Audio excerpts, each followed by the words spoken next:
Ready, let's move on. Here we go. Falcons, Vikings. I want to look at what do we got here? Let's look at what they scored 10 points in every quarter, so this was decent scoring throughout the entire game. That is absolutely magnificent. But let's go to the third quarter. Once again, everybody's taking snaps. They're in game rhythm. No early butterflies, no early mistakes. So let's look at this kind of 8-play drive in the third quarter that resulted in a touchdown, and see what this Atlanta offense is something that I'm pleading for. I'm pleading for people to realize how good this Atlanta offense actually is. Take out their record, 0-5 coming into this game, 1-5 exiting this game. I mean, let's forget the record here. They've been putting up points. They have huge weapons. Julio Jones is back. I mean, Todd Gurley is actually having pretty good success here for that just huge kind of debacle that he faced with the end of his Rams career. But he's definitely getting back into what he is a fantastic rusher. So let's watch this Falcons offense, and then we'll watch Kirk Cousins interceptions, because those are always fun to watch, right? So here we go, and there's 3 of them, so we'll be here a while. So we'll start off here, 6:20 in the third quarter by the Falcons. And just kind of look at their offense. How is Matt Ryan looking? I know. 2 weeks ago, on week 5, where he threw that red zone interception that kind of cost him the game. Can he shake that off a little bit? So here we go. Didn't throw any interceptions this game, so good for him. Unfortunately, he's not going to be able to get his coach hired back. Unfortunate. But here we go. Nice little run. That picked up 5 yards. That's fantastic. We can definitely get behind that. 4 yards officially, but it looked at 5 to me. But here we go. 2nd and 6 now.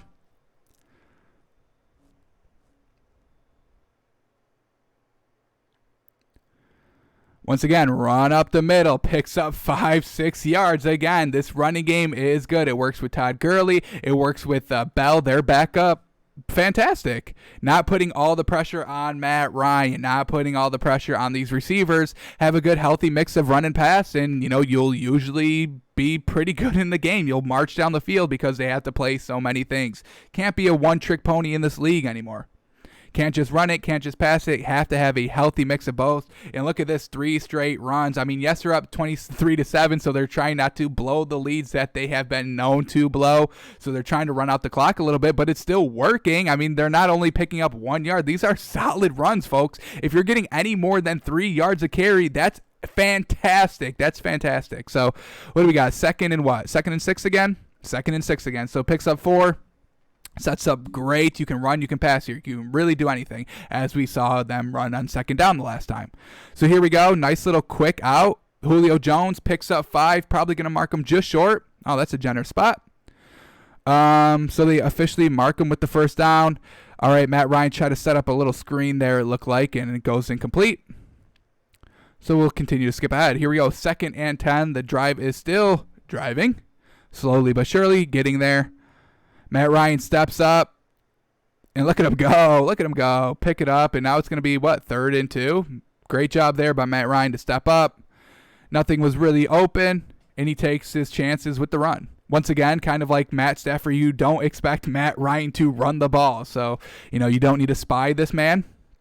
You'll probably get 1, maybe 2 of those rushes in a game. Nothing to really kind of plan for. Just kind of keep it in the back of your mind that he can do that. He will take advantage. And he'll run vertical. He's not one of these quarterbacks that run horizontal. I'm looking at you, Justin Herbert. All right, get upfield. All right, but then look at this. What a great stuff there on 3rd and 2. Got absolutely nothing. Absolutely nothing. But it looks like they go for it here on 4th and 2. And that's gutsy. 4th and 3, and they go for it. Woo! All right. This is playing without a head coach, I'll tell you that. That's just definitely the first sign. And Matt Ryan, he's going to run for this? Look at him. Oh, my goodness. The fake. And Julio Jones goes in all the way. Absolutely magnificent play here. Look at just the mental chess of Matt Ryan in this situation is so fun to watch. So we'll try to break it down a little bit. We'll go slow here. Not right here, because he does roll out, and that will take forever in slow motion. It's already slow, but in slower motion. So here he goes. I mean, defenders are pushing up. He's trying to extend to the play, get it to the corner. He knows he's not going to be able to run. So look at this, just kind of the nice let up. Julio Jones sees that he's behind the line of scrimmage, so he has to pass now. Matt Ryan just lobs it right up to him.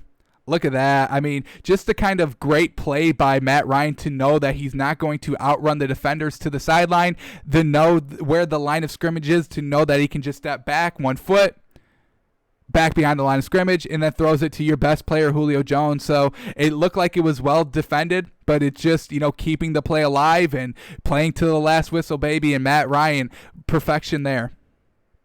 Great pass, great throw. Love to see it.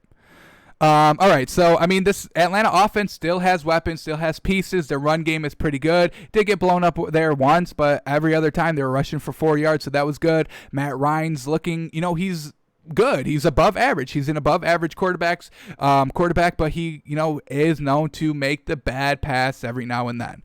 So we're not going to bang on them too much, and I'm still buying these Falcons going into week 7. I'm not ready to give up on them. They got their first win out of the way. We'll see how they kind of go game number 2 with without a head coach. We see the Houston Texans not taking a step back, putting their foot on the gas still, put up 36. That was their highest scoring game this season. Last 2 weeks ago, when they actually fired their head coach, that was their best game of the season, coming off of firing their coach, and now they still keep climbing. So we'll see if the Falcons still keep climbing. I think they will. I don't think they'll take any steps back. This offense is talented, and they've got a lot to prove here. So let's look at these Kirk Cousins interceptions here, and then we'll move on from this game. But, I mean, this is what Kirk Cousins does. We can never trust this man either. First play of his game, first drive, and he goes out and throws an interception on the road, and your first pass is an interception. You're just setting up the entire game for not being good in your favor, truthfully. Or no, they're at home, so I guess throw any interception you want. All right, so here we go. Kirk Cousins' first play of the game, play action, and he wants to take the deep shot, but it's over the middle. Look at that. Great job by the linebacker to play the ball, and, Kirk Cousins just never saw him or thought he could thread the needle. But either way, it's an interception, something that we know of Kirk Cousins. All right, so let's move on to his second one. That's also 100% his fault, 100% his fault. Let's count this one. Here we go. Second quarter, 5:51. Cue this up.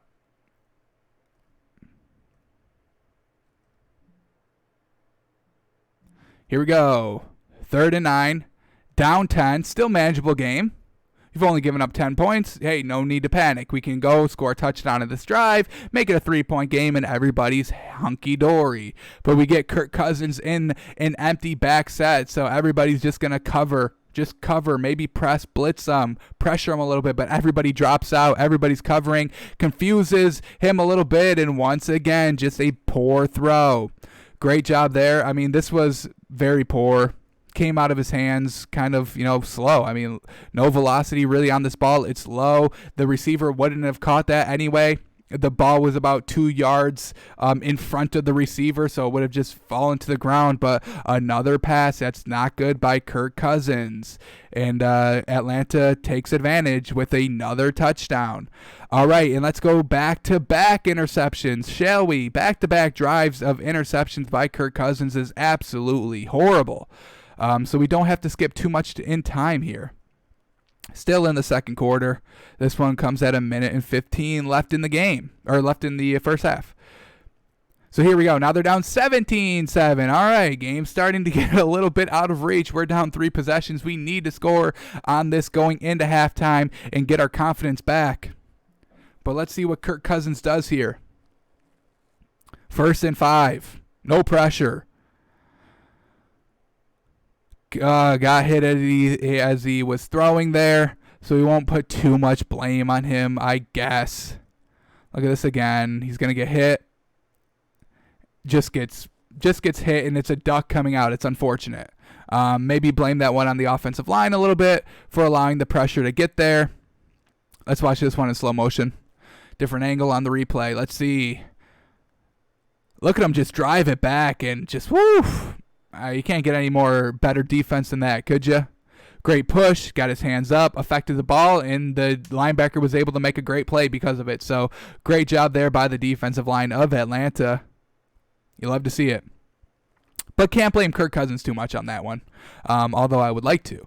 But yeah, that's Kirk Cousins. I mean, he throws 3 interceptions in the first quarter, and then we're supposed to celebrate that they kind of made it a competitive game, kind of, and then he went to go throw 3 touchdowns. I don't care. I don't care that Kirk Cousins went to go throw 3 touchdowns after throwing 3 interceptions and getting out to a 20-0 deficit. Let's stop celebrating quarterbacks who play good when they're down and the defense is just not pressing at all. They're all backed up. So Kirk Cousins, this is a fake 23 points. These are fake stats. Do not buy into them. Do not buy into Kirk Cousins. Do not buy into this Vikings team.